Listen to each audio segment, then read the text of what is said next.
Good morning, তোমরা সবাই কেমন আছো? আমি ভালো আছি। আজকে লেট নিয়ে আলোচনা করব। তাহলে চলো আমরা শুরু করে দিই। লেট কখন এবং কিভাবে ব্যবহার করতে হয় তা আমরা শিখব।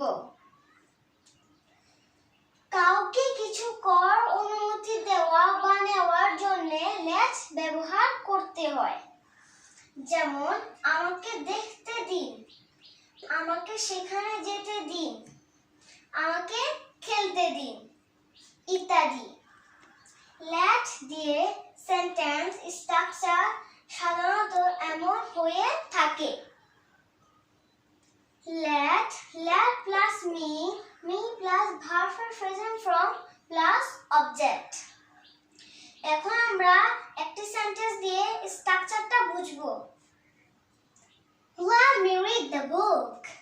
Let plus me plus verb present from read plus object the book. এখন আমরা let দিয়ে আরো অনেক সেন্টেন্স তৈরি করব। Let me see. আমাকে দেখতে দিন, অনুমতি চাওয়া হয়েছে। Let me assist you. আমাকে সাহায্য করতে দিন, অনুমতি চাওয়া হয়েছে। Let me complete the story. আমাকে গল্পটি শেষ করতে দিন, অনুমতি চাওয়া হয়েছে। Let me catch the ball. আমাকে বলটি ধরতে দিন, অনুমতি চাওয়া হয়েছে। Let me check this. আমাকে এটা চেক করতে দিন, অনুমতি চাওয়া হয়েছে। Let me finish the homework.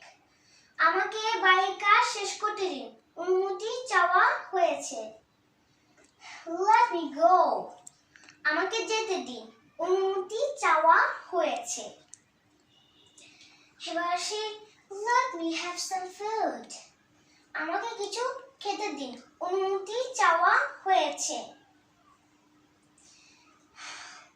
Let me go there. আমাকে সেখানে যেতে দিন, অনুমতি চাওয়া হয়েছে। Let